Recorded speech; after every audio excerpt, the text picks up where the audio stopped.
लिए parallelly online session है। अगर कोई बैंडविड्थ का इशू आता है या किसी का इंटरनेट इशू आता है तो वो ध्यान देंगे, जैसे पहले दे रहे थे।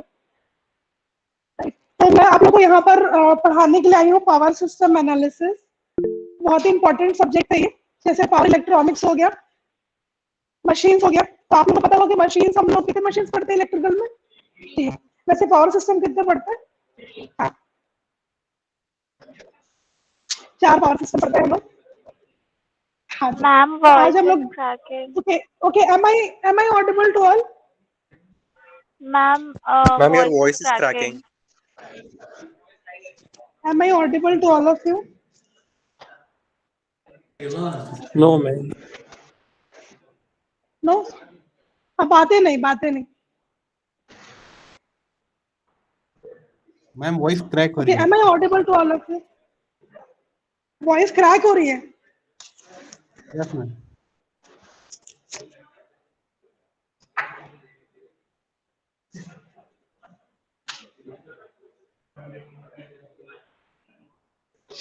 अभी क्लियर है वॉइस?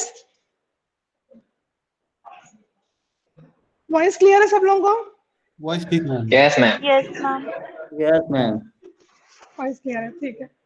यस तो अभी आप लोग का जो सब्जेक्ट है that is power system analysis, right? ये बहुत इंपॉर्टेंट सब्जेक्ट है as per your competitive examination, as per your GATE point of view. ये बहुत इंपॉर्टेंट है। तो टोटल जो पावर सिस्टम हमारे बनते हैं वो क्या क्या बनते हैं, किसी को आइडिया? मशीन 1 2 3 तो समझ में आ रहा है। ये कैसे, इसका क्या क्लासिफिकेशन है? हाँ, कम ऑन।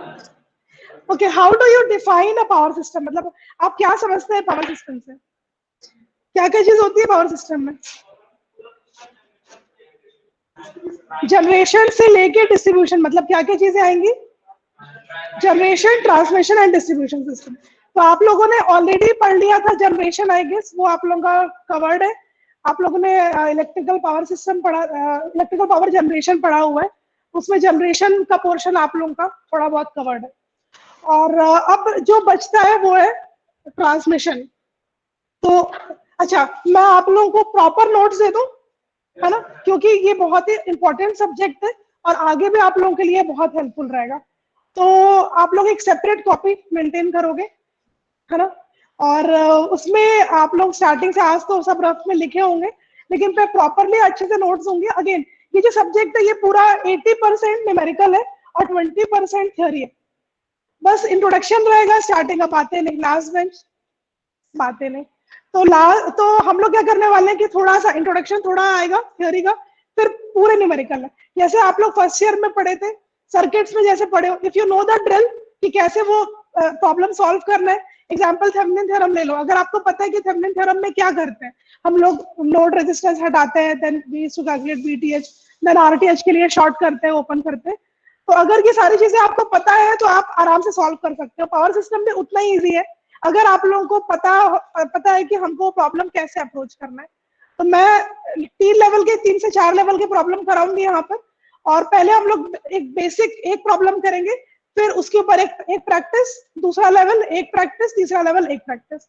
उसके ऊपर आपके जितने क्वेश्चंस आप देखोगे, आपको सारे के सारे क्वेश्चन आपसे बन जाएंगे। मैं गेट के बारे में बात करूँ, गेट पॉइंट ऑफ व्यू के हिसाब से जितने भी क्वेश्चंस आप लोग फेस करते हो कॉम्पिटिटिव एग्जामिनेशन में, वो सारे के सारे बन जाएंगे अगर ये टॉपिक क्लियर है तो। ठीक है, तो थ्योरी हम लोग का बहुत कम होगा स्टार्टिंग में। आज की जो क्लास लूंगी उसमें थोड़ा थ्योरी है, and directly we will be moving for main numericals and derivations, और फिर हम लोग न्यूमेरिकल में मूव कर लेंगे। ठीक, नाउ द अप्रोच इज, हम लोग कैसे कैसे क्या क्या यूनिट्स पढ़ने वाले हैं, किस सीक्वेंस में पढ़ने वाले हैं, वो मैं आप लोगों को आगे बता रही हूँ। Okay, am I audible to all of you? सुनाई दे रहा है? ठीक है, तो चलो। तो सबसे पहले देखो, ट्रांसमिशन, ओवरऑल पावर सिस्टम के 3 पार्ट्स हो गए, जैसे उसने बताया, generation, transmission and distribution. Okay, so generation. Ma'am video clear नहीं।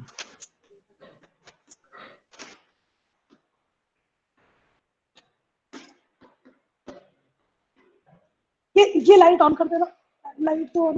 देखो एक बार, थोड़ी देर में वीडियो शायद क्लियर हो जाएगा। नहीं होता है तो आप लोगों की अलग से क्लास ले लेंगे, ठीक है? अगर ऐसा होता है, आज एक्चुअली ट्रायल क्लास है। अगर पैरेलल सेशंस अगर वर्कआउट होता है तो हम लोग साथ में पढ़ाएंगे, अदरवाइज आप लोग की जो सेशन है वो इवनिंग में होंगी सेकेंड हाफ में, ठीक। तो जनरेशन, ट्रांसमिशन, डिस्ट्रीब्यूशन, अगेन ये पोर्शन ऑलरेडी कवर्ड है, मैं इसके बारे में बात नहीं करूंगी। हम लोग हमारा जो सब्जेक्ट है वो बेसिकली ट्रांसमिशन पे है और डिस्ट्रीब्यूशन एंड पे। तो यहाँ पर आप लोग के दो सब्जेक्ट बनते हैं। यहाँ पर आप लोग ने पढ़ा था ईपीजी जो ऑलरेडी कवर्ड है, यहाँ पर आप लोग पढ़े थे ईपीएस, थोड़ा बहुत याद है ईपीएस, थोड़ा सा मैं रिविजन करवाना पड़ेगा, आराम से थोड़ा सा रिवीजन कराना पड़ेगा, क्योंकि क्या है कि ईपीएस के आगे का जो सीक्वेंस है वो पीएसए लेता है।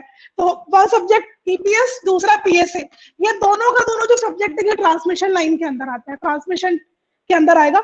अगेन डिस्ट्रीब्यूशन में you have protection and switch gear, जो पहले था 6 सेमेस्टर में, 2 साल पहले तक ये 6 सेमेस्टर में था, बहुत इंपॉर्टेंट सब्जेक्ट है ये, लेकिन अभी इसको 7th में मूव कर दिए, but again it's a very important subject. Protection, maximum question protection से आता है और पीएसए से आता है, जो हम लोग डिस्कस करेंगे। And the last one is apparatus, power apparatus.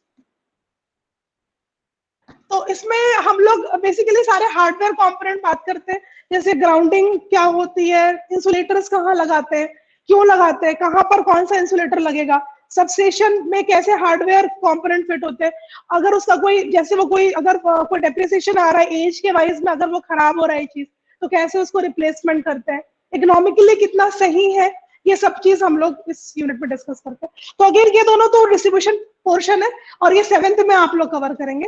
अभी ईपीएस आपने ऑलरेडी 4th में कवर कर लिया, पीएसए। नाउ ईपीएस और पीएसए में मेजर डिफरेंस ये है कि आप लोग ईपीएस में थोड़ा सा आइडियल चीजों में बात कर रहे थे, जैसे कि इंडक्टेंस कैलकुलेशन किया था, कैपेसिटेंस कैलकुलेशन किया था, और हम लोगों ने यहाँ पर फॉल्ट्स के बारे में बिल्कुल बातचीत नहीं की थी। अभी इस समय इस यूनिट में हम लोग बेसिकली ट्रांसमिशन लाइन में जो फॉल्ट्स आएगा उसके बारे में बात करेंगे। अगेन ईपीएस में आप लोगों ने 2 चीज पढ़ी थी, एक था अंडरग्राउंड सिस्टम और दूसरा था ओवरहेड लाइन। इस यूनिट में हम लोग सिर्फ ओवरहेड लाइन डिस्ट्रीब्यूशन सिस्टम के बारे में बात करेंगे, और ओवरहेड लाइन में कितने प्रकार के फॉल्ट अवेलेबल है, उस फॉल्ट को कैसे आप लोग रेक्टिफाई करेंगे, what are the minimisation factors, what are the removal factors, इसके बारे में हम लोग डिस्कस करेंगे पीएसए में, ठीक है। तो लिख लो, चलो स्टार्ट करो, वरना फिर सोना शुरू करोगे।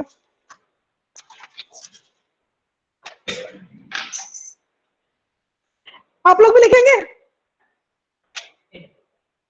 Yes, ma'am. हाँ, Yes, ma'am. लिखो Yes, ma'am. लिखो। मॉडर्न इलेक्ट्रिकल, कल से सब लोग एक फ्रेश कॉपी मेंटेन करेंगे, ठीक है। Modern electrical power system, modern electrical power system has three separate components,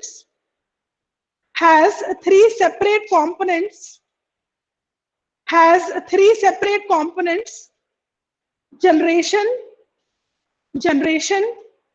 transmission and distribution. Generation, transmission and distribution.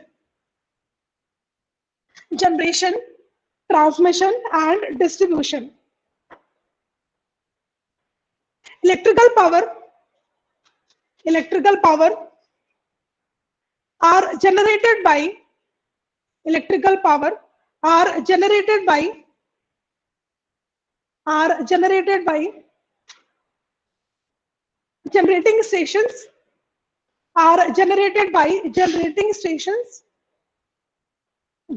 stations, by synchronous alternators,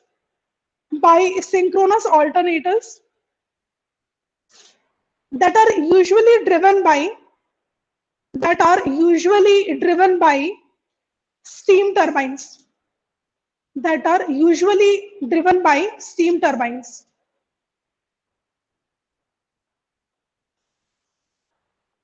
Hence, electrical power is generated. And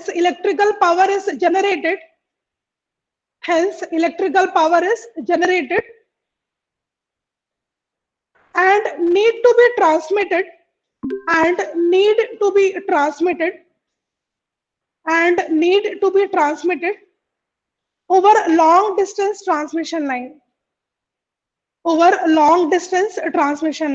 आप लोगों को मतलब समझ में आता है लॉन्ग डिस्टेंस ट्रांसमिशन लाइन का? क्या लेंथ होती है लॉन्ग डिस्टेंस ट्रांसमिशन लाइन की?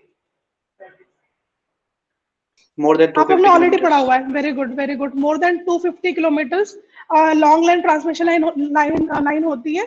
अगेन शॉर्ट और मीडियम की भी बता दो। 80 to 250 medium और 80 to 250 80 80 तक हाँ बोलो 80 to 49 what is this range? 250 में 80 to 250 is again your medium transmission line and more than 250 is your long transmission line. ये आप लोग यूनिट नंबर 2 में ऑलरेडी पढ़ चुके हो ईपीएस में, ठीक है। और इसमें ही हम लोग आगे अभी जो हम लोग कुछ डायग्राम्स बनाएंगे, सर्किट डायग्राम्स बनाएंगे, तो हम लोग इसके ऊपर बेस्ड बनाएंगे, ठीक है। अगेन मीडियम ट्रांसमिशन लाइन के अगेन 2 क्लासिफिकेशंस हैं, बता सकते हैं कौन से? मीडियम ट्रांसमिशन लाइन के 2 क्लासिफिकेशंस हैं, pi model and T model, ठीक है। दोनों का ट्रांसमिशन लाइन का सिस्टम याद है? टी वाला, ठीक है। देखते हैं आगे, क्योंकि वो हम लोग को आगे हमारे सर्किट में आगे भी वो यूज होने वाला है। तो कहानी समझ में आ रही है? आप लोग ने ऑलरेडी थ्योरी पोर्शन ईपीएस में कवर कर लिया है। अभी उसके ऊपर हमको उसमें फॉल्ट्स बताएंगे, कहाँ कहाँ फॉल्ट आ रहा है और उस फॉल्ट करंट की वैल्यू कितनी हो रही है, कैसे उसको रेक्टिफाई करना है, ये सब हम लोग इस यूनिट में पढ़ने वाले हैं। तो कहानी वहां से स्टार्ट हो चुकी है ईपीएस से, ठीक है। नेक्स्ट आगे लिखो। To load centres over longer distance तक लिख लिए थे, long distance transmission line. To load centres this is called power transmission. This is called power transmission.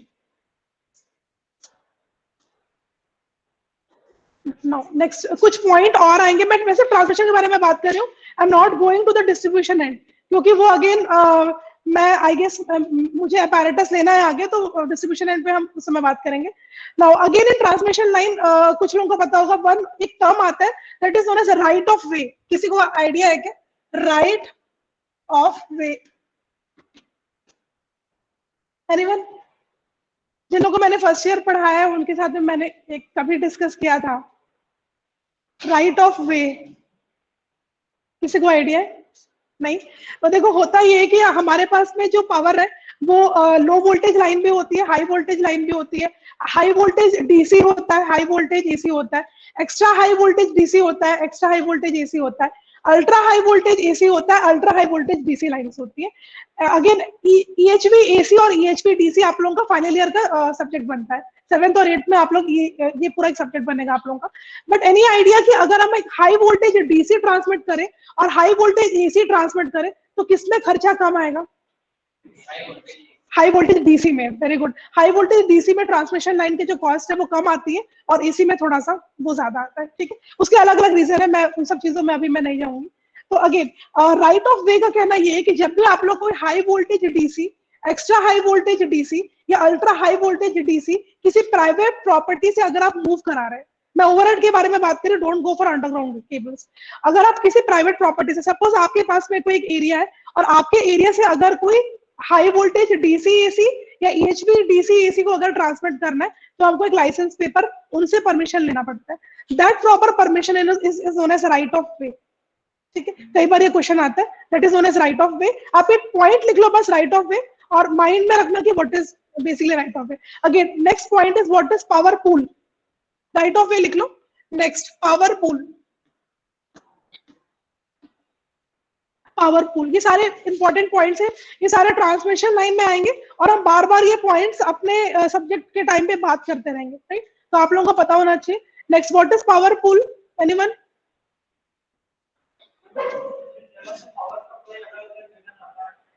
हाँ, और कुछ थोड़ा इलैबोरेट करोगे? नहीं, ठीक है, वेरी गुड। देखो क्या होता है कि आप लोगों को पता होगा कि छत्तीसगढ़ हमारे ऐसा स्टेट है जहां पर हम लोग का कंजप्शन कम है क्योंकि रूरल एरियाज में है।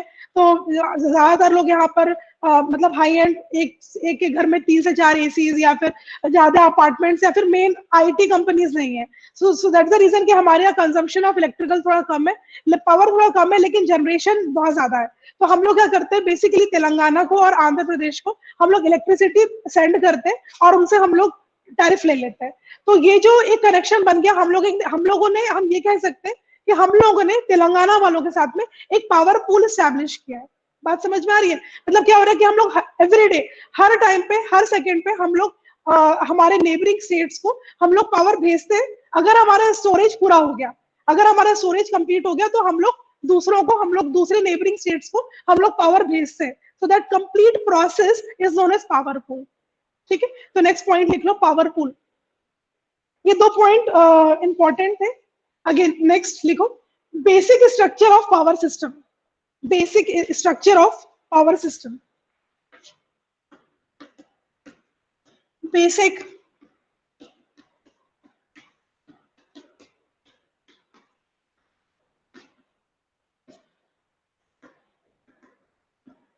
Basic structure of power system. अब यहां से हम लोग का जो मेन सब्जेक्ट है वो स्टार्ट हो रहा है। तो suppose we have a generating station, इसको मैं G1 से रिप्रेजेंट कर रही हूँ। मैं जो अभी डायग्राम बना रही हूँ that is known as single line diagram. लेकिन सिंगल लाइन डायग्राम के अलग अलग तरीके होते हैं बनाने के लिए। तो हम लोग बेसिकली हमको पढ़ना है पर यूनिट सिस्टम। लेकिन पर यूनिट पढ़ने से पहले, सुना होगा I guess per unit system कुछ लोगों ने, तो उसको पढ़ने से पहले हमको थोड़ा बेसिक हमारा क्लियर होना चाहिए। तो मैं आगे जो ड्रॉ करने वाली हूँ that is known as single line diagram. तो सबसे पहले हम लोग जनरेटर बना रहे हैं, दैट इज G1। ये आपका जनरेटिंग एंड है जहां से पावर आ रहा है, राइट? तो ये G1 हो गया। मेरे साथ बनाएंगे आप लोग। This is your first transformer. This I will be naming it as T1. Again, next transformer, I will be naming it as T2. Third transformer, T3. 3 transformer लगाए।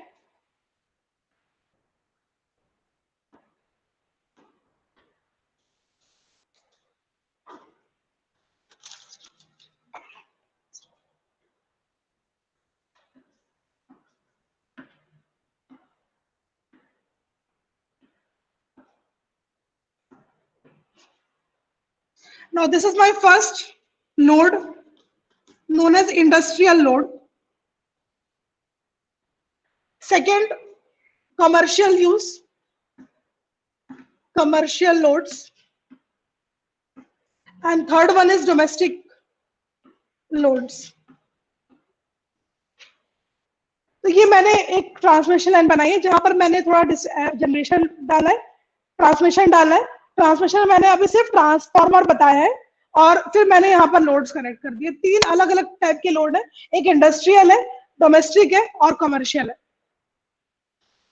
इस बीच में अच्छा, अभी आप में से कोई ऑनलाइन में कोई स्टूडेंट है जो मोबाइल से लॉग इन हुआ है? Yes, ma'am. वो क्या आप क्या रोलिंग अटेंडेंस ले लोगे?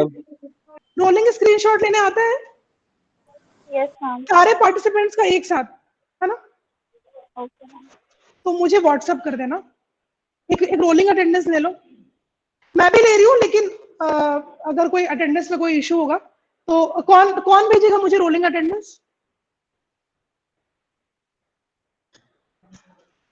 अनुराग है क्या? अनुराग यहाँ बैठा है क्या?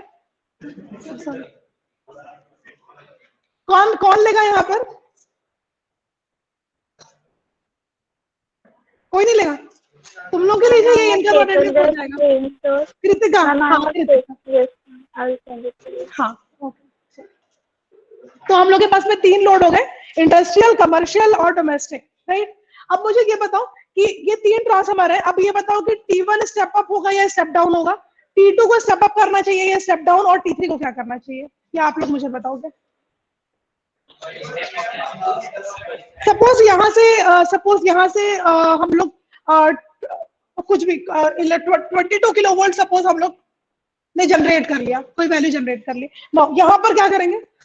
स्टेप अप करेंगे। तो सपोज ये 66 पे मैंने स्टेप अप कर दिया, मतलब जो T1 ट्रांसफार्मर है ये स्टेप अप ट्रांसफार्मर यूज किया। अगेन इंडस्ट्रियल में कितना जाता है? लगभग 33 के आसपास जाएगा। तो 33 यहाँ पर लगाना है मुझे, तो क्या करना पड़ेगा? स्टेप अप, स्टेप डाउन करना पड़ेगा। तो again it will be a down transformer. ये मैं पहली बार करा रही हूँ।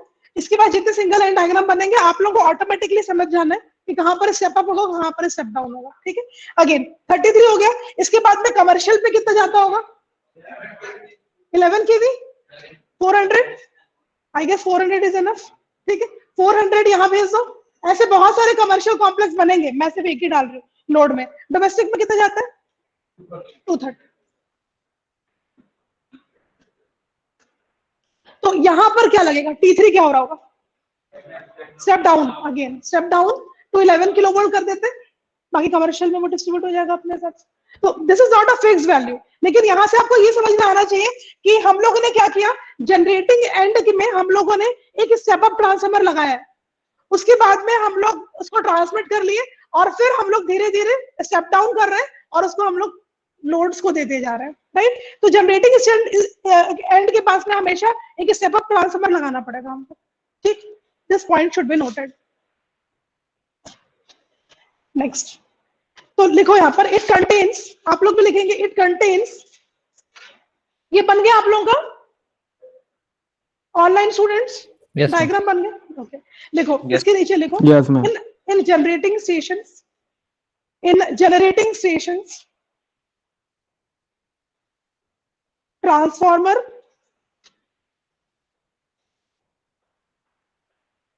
ट्रांसफॉर्मर ब्रैकेट में लिखो step up and generators are connected, transformers and generators are connected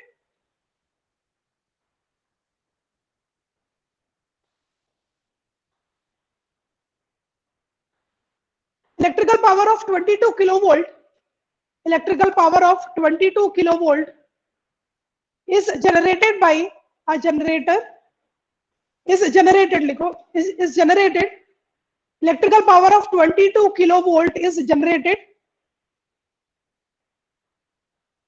and step up transformer is used, and step up transformer is used, and step up transformer is used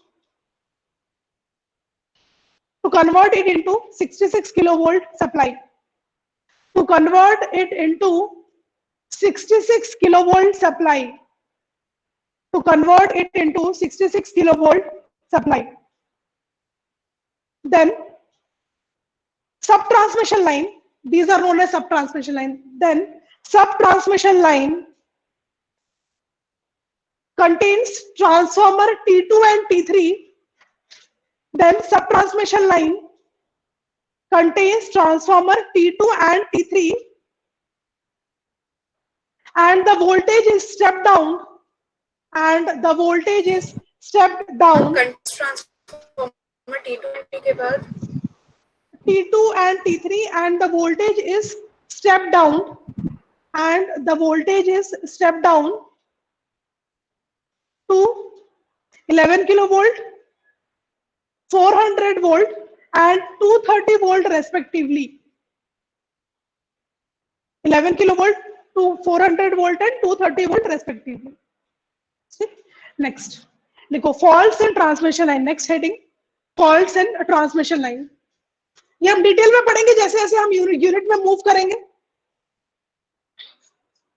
faults in transmission line, faults in transmission line. So before moving for different types of faults, जो आप लोगों के अलग अलग unit बनने वाला है, तो यहाँ तक जो मैंने कराया आप लोगों को, ये आप लोगों का यूनिट नंबर 1 होता है। यूनिट नंबर 1 में हम लोग पर यूनिट सिस्टम पढ़ने वाले हैं और पर यूनिट सिस्टम के ऊपर में अलग अलग न्यूमेरिकल्स करने वाले हैं। ये आप लोगों का यूनिट नंबर 1 है बस। इसके बाद में आता है यूनिट नंबर 2 में आप लोग पढ़ोगे सिमेट्रिकल कंपोनेंट्स, तो उसके लिए वहां से आपके फॉल्ट्स शुरू हो जाते हैं। तो faults basically before moving for different types of fault, सबसे पहले तो ये समझे कि फॉल्ट होता क्या है, क्या चीज होती है fault. Suppose this is your substation part और ये आपका अर्थ पोर्शन है। इस अर्थ पोर्शन पे मैंने एक मेटालिक कंटेनर रख दिया, क्लोजर रख दिया, मेटालिक क्लोजर, और इसके अंदर में मैंने एक इलेक्ट्रिकल इक्विपमेंट रख दिया सपोज, ठीक है। ये आपका ग्राउंड लेवल है। मैं ग्राउंड लेवल के बारे में इसलिए बात कर रही हूँ क्योंकि ट्रांसमिशन जब हम लोग पर यूनिट सिस्टम पढ़ोगे आपको अलग अलग ग्राउंडिंग मेथड पढ़ना पड़ेगा। जैसे मैंने आप लोगों को यहाँ पर अभी ट्रांसफार्मर बताया, आप लोगों ने कुछ स्टूडेंट्स ने देखा होगा यहाँ पर ऐसा लिखा हुआ होता है और कहीं पर ऐसा भी लिखा हुआ होता है। ध्यान दियो, नहीं ध्यान दिए होंगे। तो अभी जब हम लोग न्यूमेरिकल सॉल्व करेंगे तो उस समय इन सारी चीजों का की वैल्यू है और इन सबके रिएक्टेंसेस को हमको इंक्लूड करना पड़ेगा। उसके बाद ही हम लोग आगे न्यूमेरिकल सॉल्व कर पाएंगे। तो इसलिए हम लोग को फॉल्ट्स के बारे में और ग्राउंडिंग के बारे में पढ़ना जरूरी है। तो suppose this is your ground level पे मैंने ट्रांसफार्मर रख दिया, सपोज यहाँ पर मैंने ट्रांसफार्मर रख दिया और इस ट्रांसफार्मर को मैंने कवर कर दिया एक मेटालिक क्लोजर से, मैंने कवर कर दिया। बाहर भी हम देखते हैं कि ट्रांसफार्मर हमारा कवर्ड रहता है, खुला हुआ नहीं रहता।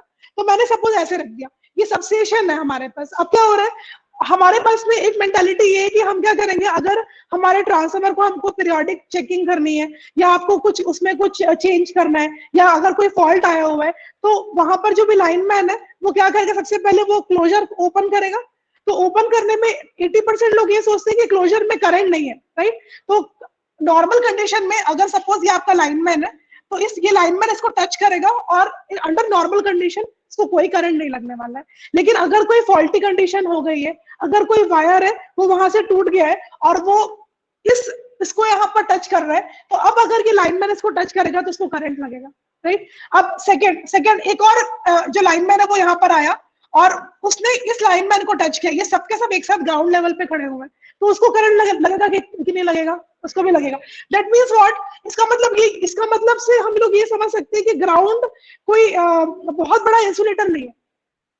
नॉर्मल मेंटालिटी है रबर प्लेट के ऊपर खड़े हो जाओ, जैसे हम लोग लैब में खड़े होते हैं, हमको करंट नहीं लगेगा। और एल्स एक हाथ आप लेफ्ट हैंड वाला जो हाथ है वो एक पॉकेट में डाल लो, अब आपको करंट नहीं लगेगा। इसका क्या लॉजिक है, एक हाथ से काम करो, एनीवन, क्लोज सर्किट बनता है। लेकिन देखो यहाँ पर ये चीज होती है कि आपके जो फॉल्ट है, ह्यूमन बॉडी में अलग अलग रेजिस्टेंस लेवल है, आप लोगों को पता होगा, सबके अलग अलग रेजिस्टेंस लेवल मींस वो नहीं कि बारिश में घूम रहे हैं और मुझे तो सर्दी नहीं आई तुमको सर्दी नहीं।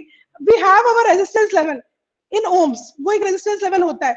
अब अगर ऐसा होता है कई बार कि आपका जो सपोज इसमें करंट है, अब जो करंट है वो मूव किया from my hand to my foot, तो हम उसको बोलते हैं hand to foot current move किया, हैंड से लेकर फुट में करंट गया आपका, तो वो एक करंट लेवल हो गया। दूसरा करंट लेवल ये होता है कि सपोज आप लोग कोई सपोज इस टेबल में करंट है, मैं यहाँ से दूर खड़ी हूँ, बट कई बार ऐसा होता है कि हम दूर खड़े होने के बाद में भी हमको करंट लगता है, ये भी कंडीशन होती है। That is known as potential gradient के कारण वो होता है। ज्यादा मैं नहीं बताऊंगी, थोड़ा देखो, अगर सपोज ये है और अगर यहाँ पर सपोज एक करंट लगा हुआ है तो यहाँ पर एक अलग अलग रिंग्स बन जाती है ऐसे। अब क्या होता है यहाँ पर कि आप अगर एक ग्रेड, आपका जो एक पैर है वो एक पोटेंशियल ग्रेड पे है और दूसरा पैर अगर दूसरे पोटेंशियल ग्रेड पे है, तो there will be a potential difference and that potential difference divided by your body resistance, that potential difference divided by your body resistance will give you a current. और अगर उस करंट की value एक limit से ज्यादा होगी तो may be आप लोगों को करंट सेंसेशन होगा या फिर आप बेहोश हो सकते हो और else will lead to death also. It depends upon कि कितना रेजिस्टेंस आपकी बॉडी ले सकती है और कितना हैवी लेवल करंट वहां पर फ्लो हो रहा है। तो ये जो कंडीशन हो गई ये आपकी फुट टू फुट की वाली वैल्यू हो गई। और तीसरी होती है वो हैंड टू हैंड जाती है वाया हार्ट। तो जब भी हम ऐसे अगर काम कर रहे हैं और अगर वहां पर कोई इंसुलेशन फेलियर आया तो क्या होगा, हैंड टू हैंड करंट जाएगा वाया हार्ट, और वो कंडीशन है जहां पर मैक्सिमम केसेस में डेथ हो जाती है। तो ये तीन कंडीशन हो गई हमारी, राइट। तो ये जो फॉल्ट आया, ये फॉल्ट क्यों आ रहा है, बिकॉज ऑफ इंसुलेशन फेलियर। तो इंसुलेशन फेलियर एक तरीका होता है जिसकी वजह से हमको फॉल्ट्स आता है। Again we have 5 types of fault, one known as line to ground fault, पता है आप लोगों को, बोलते जाओ, बोलो types of fault. Line to ground, line to line, line to line to, line to line to, line to ground, double line to ground, okay, triple line to ground, triple line, ठीक है। तो इसमें से कौन से faults है जो हमारे सिमेट्रिकल फॉल्ट्स है, triple line and triple line to ground, बस दो ही, ये दोनों हमारे सिमेट्रिकल फॉल्ट्स है। Triple line and triple line to ground fault ये हमारे सिमेट्रिकल फॉल्ट है। क्यों सिमेट्रिकल फॉल्ट आएंगे, क्योंकि सपोज ये आपकी 3 लाइन हो गई है, तीनों लाइन पे एक जैसा फॉल्ट करंट फ्लो हो रहा है, तो सिमेट्रिकल फॉल्ट आया तीनों लाइन पे, ठीक है। और इसके साथ में अगर ग्राउंड लेवल पे आप टच कर रहे हो तो क्या हो गया, सिमेट्रिकल फॉल्ट विद ग्राउंड। तो अगेन ये दोनों जो कंडीशन होती है ये सिमेट्रिकल के अंदर आती है। ये आपका बनेगा यूनिट नंबर 3। इसलिए मैं ये करा रही हूँ। ये आपका यूनिट नंबर 3 बन गया। और ये तीनों जो हो गए ये आपके हो जाएंगे अनसिमेट्रिकल फॉल्ट्स। सॉरी, ये आपका यूनिट नंबर 2 है और ये आपका यूनिट नंबर 3 है, अनसिमेट्रिकल फॉल्ट्स। ठीक है, तो again line to ground fault, line to line and line to ground fault, इसकी जो ऑकरेंस है वो बहुत ज्यादा होती है। You can write types of faults, लिखो line to ground, line to line and line to ground. ऐसा लिखो, साइड में लिखना है यहाँ पर occurrence, occurrence is more but severity is less। बात समझ में आ रही है? occurrence is more but severity is less, मतलब they are less severe but severity is less। again for symmetrical triple line and triple line to ground fault, occurrence is less, occurrence is less, occurrence is less but severity is more, occurrence is less but severity is more। कई बार question आता है कितना कितना occurrence है, इसका occurrence है 85%, approximately 85% इसका occurrence आएगा एंड द नेक्स्ट इसका जो रिमेनिंग है 15% ऑकरेंस यहाँ पर आएगी। मतलब मैक्सिमम जो फॉल्ट्स हमारे ट्रांसमिशन लाइन में होते हैं वो सारे या तो लाइन टू ग्राउंड होगा या तो डबल लाइन होता है, तो double line to ground fault होता है मैक्सिमम। ओके, ठीक है, बताऊंगी आगे फॉल्ट करेंगे, वो आपका पूरा यूनिट बनेगा। न्यूमेरिकली भी मैथमेटिकली भी समझाऊंगी और कॉन्सेप्चुअल वाइज भी हम लोग देखेंगे। ठीक है, तो ये आपका यूनिट नंबर 2 हो गया। नाउ नेक्स्ट लिखो सिमेट्रिकल फॉल्ट्स। देखो यहाँ पर symmetrical faults and unsymmetrical faults, symmetrical faults and unsymmetrical faults. यहां से आपके दोनों यूनिट के नाम मैं आप लोगों को डिफाइन कर रही हूँ। Unit number 2 power system analysis का सिमेट्रिकल है और यूनिट नंबर 3 आपका अनसिमेट्रिकल फॉल्ट्स है। लिखो सिमेट्रिकल फॉल्ट, पहली हेडिंग डालेंगे symmetrical faults. Symmetrical faults, in such type of faults, in such type of faults, in such type of faults, all the three faces, all the three faces, all the three faces are short circuited, are short circuited to each other,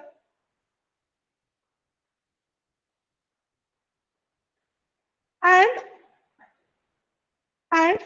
often to earth, and often to earth. Such faults are balanced faults, such faults are balanced faults and symmetrical in the sense, and symmetrical in the sense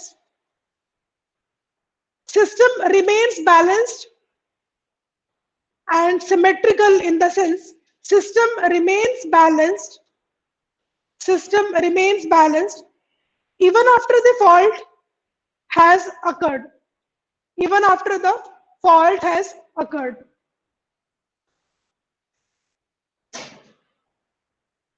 Three-phase fault rarely occur, three-phase fault rarely occur, but are more severe, but are more severe,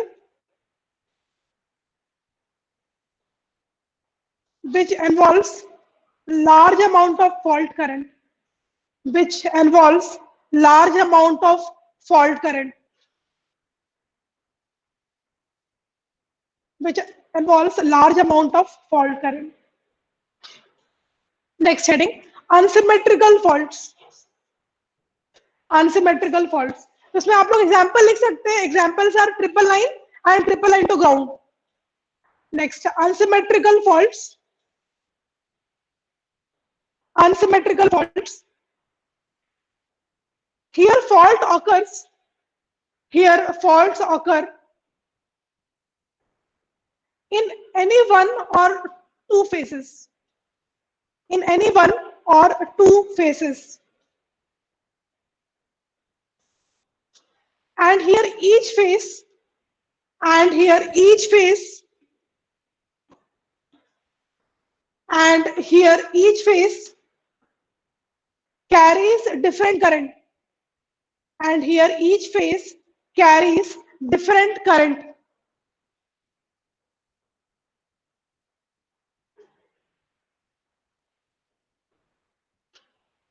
And that leads to breakdown of conducting path, and that leads to breakdown of conducting path, and that leads to breakdown of conducting path.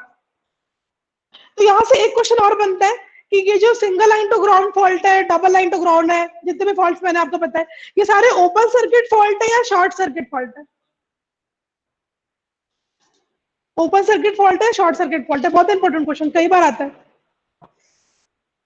Short circuit fault.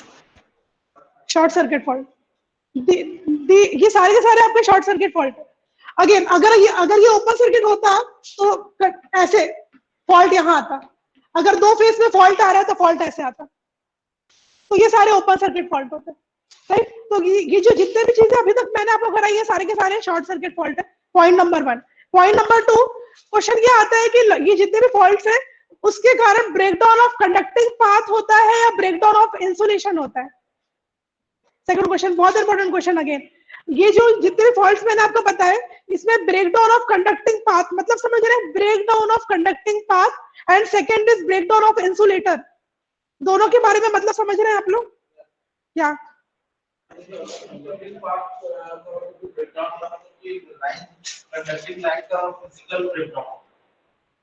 हाँ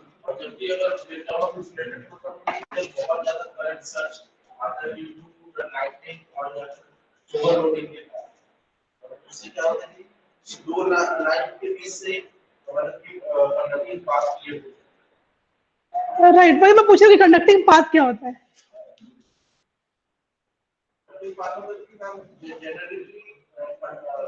wires के through और बहुत ज्यादा high voltage भी जाते हैं तो इसके सराउंडिंग एयर में भी थोड़ा बहुत सही हो। देखो ब्रेकडाउन ऑफ कंडक्टिंग पाथ और इंसुलेटर में एक ही डिफरेंस है। ब्रेकडाउन ऑफ, अगर आप इंसुलेटर के बारे में बात करेंगे तो आपके दो कंडक्टिंग दो पोर्शन बनता है।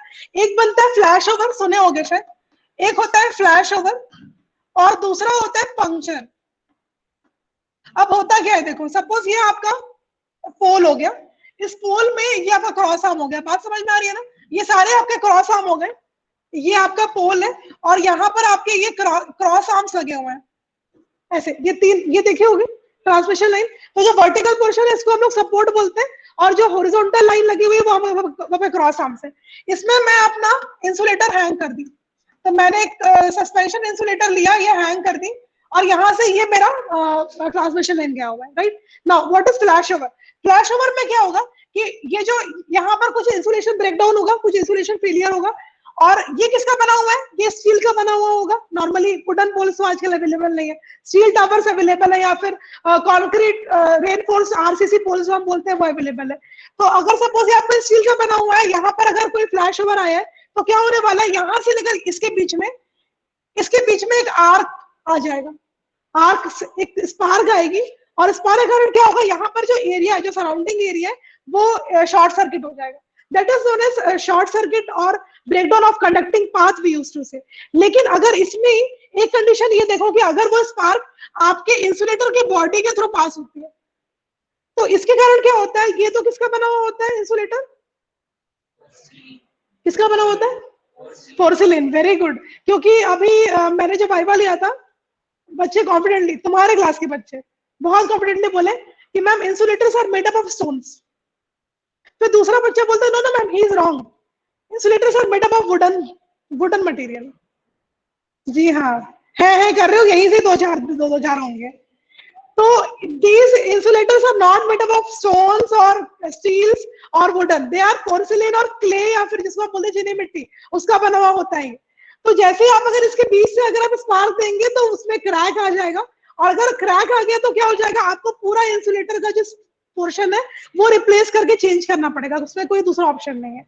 तो अगर आपको रिप्लेसमेंट लग रही है पूरी तरीके से तो हम उसको कहते हैं पंचर। लेकिन अगर स्पार्क ऐसे आके ये चला गया, सिर्फ सराउंडिंग, जैसे प्रकाश में से सराउंडिंग को ले लिया, तो हम उसको कहेंगे it is flash over, right? दोनों ब्रेकडाउन समझ में आया? लिख लो इसको भी, लिखो breakdown of insulators. Breakdown of insulators आप लोग भी लिखेंगे, ब्रेकडाउन ऑफ इंसुलेटर्स। दो पार्ट नहीं है, देखो आपके पास में ये तीन आपके ये जो लगे हुए हैं ना, देखो इसमें भी अलग अलग टाइप के इंसुलेटर्स आएंगे, आप लोगों को अभी मैं लैब में करवाऊंगी। एक होता है जो ट्रांसमिशन लाइन के ऊपर लग जाता है, सपोज ये ट्रांसमिशन लाइन है ना, ये क्रॉस आर्म है, इसके ऊपर एक ऐसे इंस्टॉल होता है, तो हम इसको कहते हैं पिन टाइप इंसुलेटर, राइट। एक होता है जो इसके नीचे हैंग करता है, तो हम उसको कहते हैं सस्पेंशन टाइप इंसुलेटर। इन दोनों में डिफरेंस ये है कि अगर suppose this is of 11 kilo volt की वोल्टेज ये सस्टेन कर लेगा। अब अगर मुझे 33 किलो वोल्ट की लाइन ट्रांसफर करनी है तो मुझे यहाँ पर 3 डिस्क लगाने पड़ेंगे, ऐसे 3 डिस्क लगाने पड़ेंगे। तो पिन टाइप में क्या होता है, हम लोग तीनों को सीमेंट से पैक कर देते हैं। मतलब अगर पंचर हुआ, समझ में आ रहा है, अगर पंचर हुआ तो क्रैक आया एक में भी, पूरा डिस्क चेंज करना पड़ेगा। लेकिन इस सस्पेंशन में फायदा ये है कि अगर ये आपका क्रॉस आर्म है तो ये ऐसे डिस्क लगे रहते हैं, और हर डिस्क के बाद में एक एल्यूमिनियम का कैप लगा हुआ होता है। आप लोग ध्यान देना, एक एल्यूमिनियम का कैप लगा हुआ होता है। तो क्या होता है इसके कारण, अगर सपोज कि एक डिस्क ये लगी है, उसके नीचे एक और, उसके नीचे एक और लगी है, और अगर किसी एक डिस्क में क्रैक आया, एक डिस्क अगर पंचर के थ्रू जा रहा है, तो अकेले उस डिस्क को हटाओ और नया डिस्क फिट कर दो। तो क्या होगा, आपकी जो बाकी जो रिमेनिंग 2 डिस्क है या 3 है या 4 है, सबको रिप्लेसमेंट की जरूरत नहीं पड़ेगी और इकोनॉमिकली आप अच्छे फायदे में रहोगे, राइट। ये दोनों में डिफरेंस है। अब पंचर और ब्रेकडाउन, इसमें फ्लैशओवर में डिफरेंस ये है कि अगर कोई फॉल्ट करंट, जो आगे हम लोग बात करेंगे, फॉल्ट करंट, अगर उसकी वैल्यू, अगर वो करंट अगर डिस्क के थ्रू पास हो गया और ब्रेकडाउन की वैल्यू इतनी ज्यादा हो गई, सपोज 66 किलो वोल्ट की लाइन पास हो गई और आपके पास में यहाँ पर सिर्फ 3 डिस्क लगा हुआ है, फॉल्ट करंट की वैल्यू अपने रेटेड वैल्यू से डबल हो गई। तो फॉल्ट करंट की वैल्यू ज्यादा हो गई, डिस्क लगे हुए हैं कम यहाँ पर, तो क्या होने वाला है, कई बार ऐसा होता है due to any kind of atmospheric changes, ऐसा कुछ होता है कि इस डिस्क में क्रैक आ जाता है, ठीक है। तो क्रैक आ गया मतलब क्या हो गया, आपको परमानेंट रिप्लेसमेंट की जरूरत पड़ गई है, तो वो कैटेगरी हो जाती है आपके पंचर की।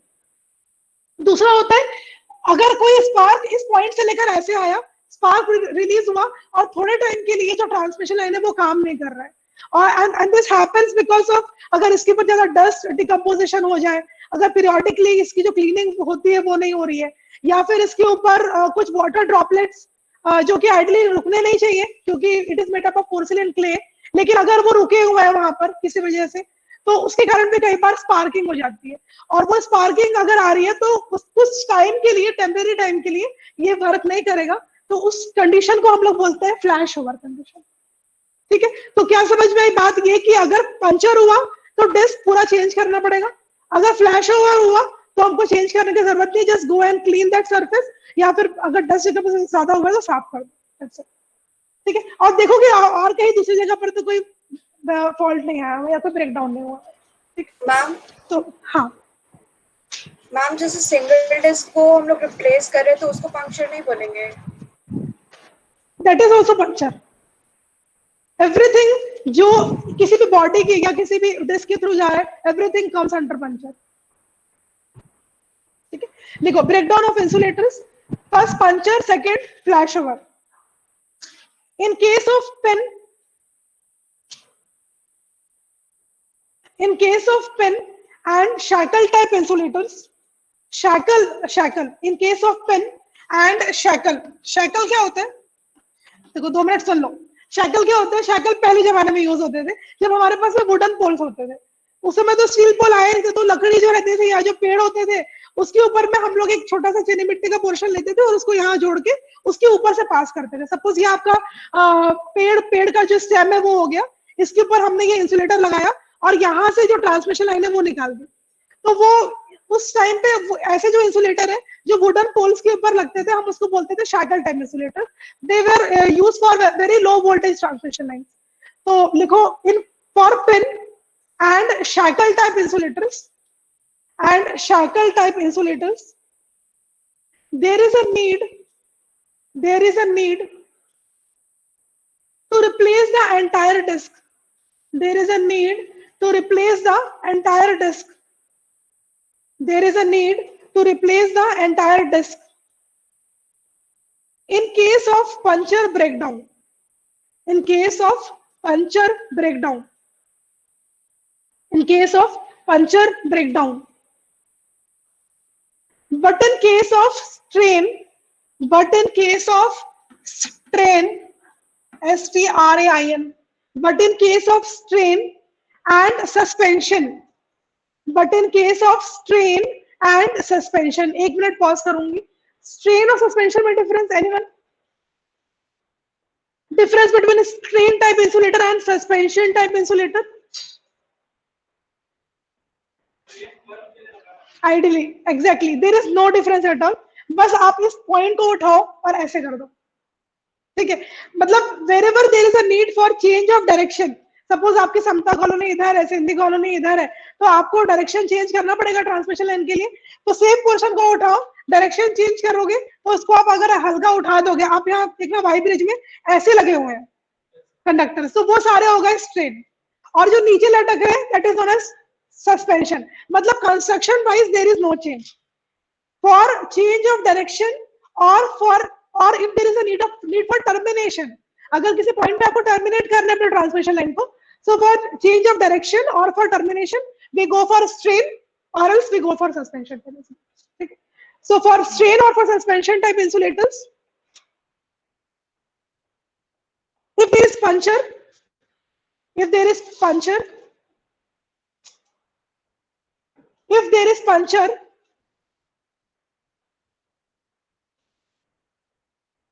only that particular disc which got a crack can be replaced. Only that particular disc which got a crack can be replaced.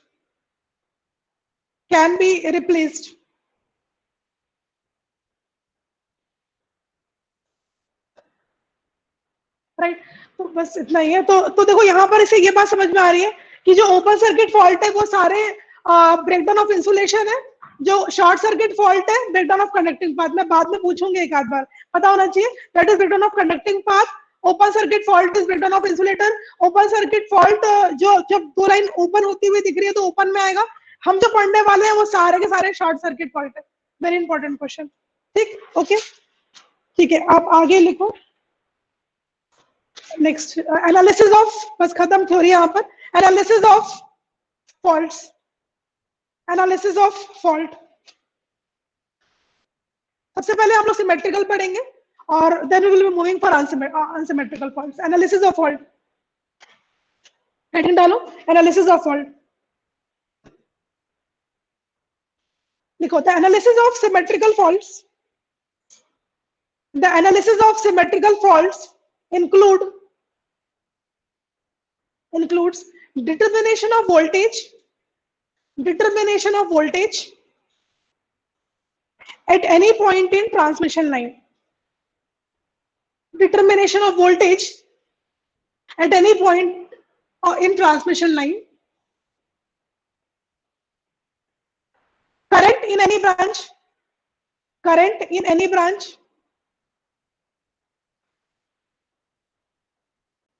And how much value of reactance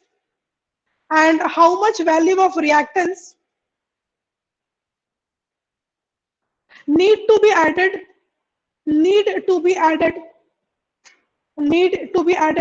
to limit the fault current.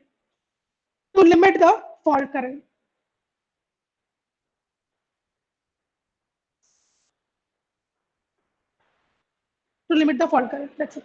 अब देखो यहाँ पर कुछ points है. हम लोग कल से शुरू करेंगे. 5 मिनट है तो आज तो न्यूमेरिकल शुरू नहीं हो पाएगा हम लोग का, तो हम लोग कल से स्टार्ट करेंगे. So before moving that, suppose आपके पास में ये स्टार कनेक्शन है और स्टार कनेक्शन का जो आप लोगों को पता होगा, स्टार कनेक्शन को हम लोग 3 फेज 3 वायर सिस्टम कहते हैं, राइट. हम लोग इसको 3 फेज 4 वायर भी कहते हैं. किस केस में कहते हैं 3 फेज 4 वायर? कब कहेंगे? जब उन्होंने न्यूट्रल से एक वायर आप पास करते हैं. न्यूट्रल से ये वायर हम क्यों पास करते हैं और क्यों हम इसको ग्राउंड करते हैं? फॉल्ट करंट के लिए. अगर फॉल्ट करंट की वैल्यू किसी भी एक फेज पे ज्यादा हो रही है तो वो न्यूट्रल के थ्रू पास होगा और जो सिस्टम है वो थोड़ा बैलेंस हो सकता है. थोड़ा बैलेंस होगा, अगेन पूरा बैलेंस नहीं होगा. तो ये जो फॉल्ट करंट है इसकी वैल्यू क्या होनी चाहिए? साथ में देखो हमारे पास में सर्किट ब्रेकर्स, आइसोलेटर्स, रिलेज, ये सब कुछ लगे हुए होते हैं। तो हम लोग को, मैंने एक पॉइंट आप लोगों को वहां पर दिखाया, to limit the fault current. Fault current की वैल्यू हमको बहुत कम भी नहीं चाहिए, बहुत ज्यादा भी नहीं चाहिए। क्यों नहीं चाहिए, ध्यान से सुनना। अगर फॉल्ट करंट की वैल्यू बहुत ज्यादा हो जाएगी तो क्या होने वाला है, ये धीरे धीरे क्या करेगा, वो इस फेस में और इस फेस में अगर कोई फॉल्ट आया, सपोज ओके मैं ऐसा बनाती हूँ, सपोज यहाँ पर आपके पास कोई फॉल्ट आया और ये सिस्टम ऐसे कनेक्टेड है, this is your R, this is Y, this is B.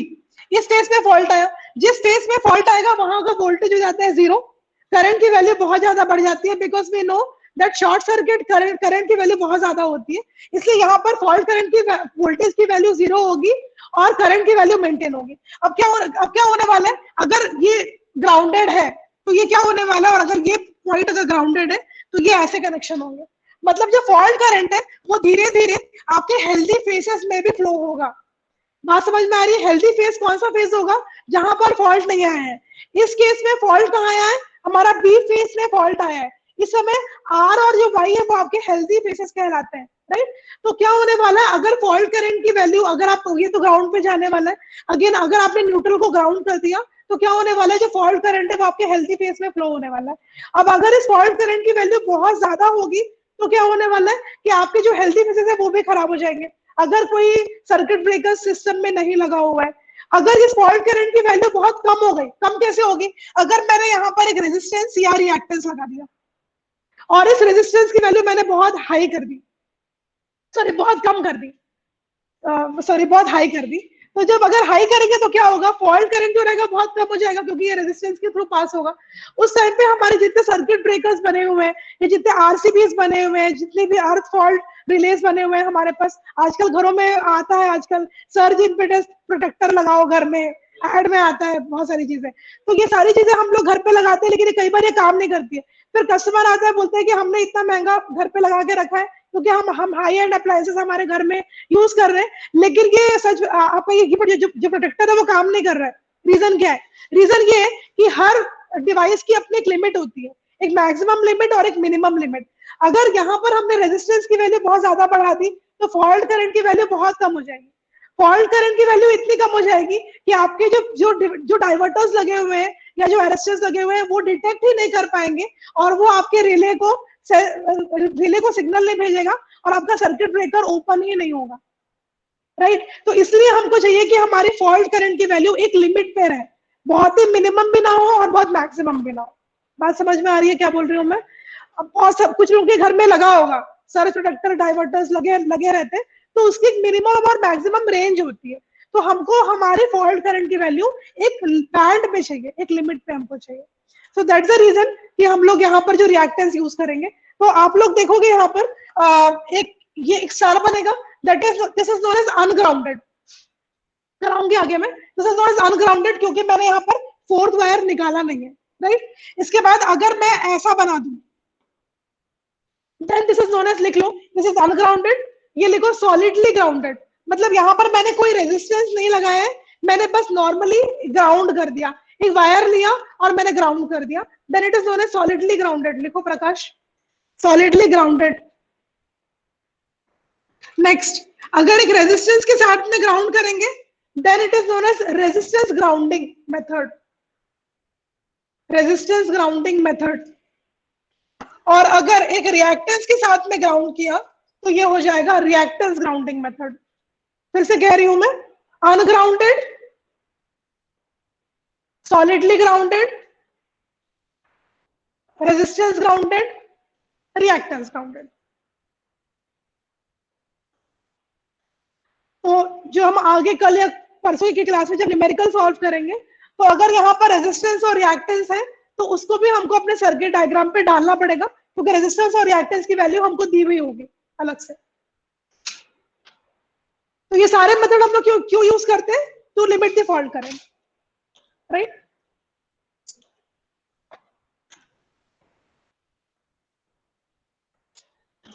ठीक है, तो आज की क्लास में बस इतना ही।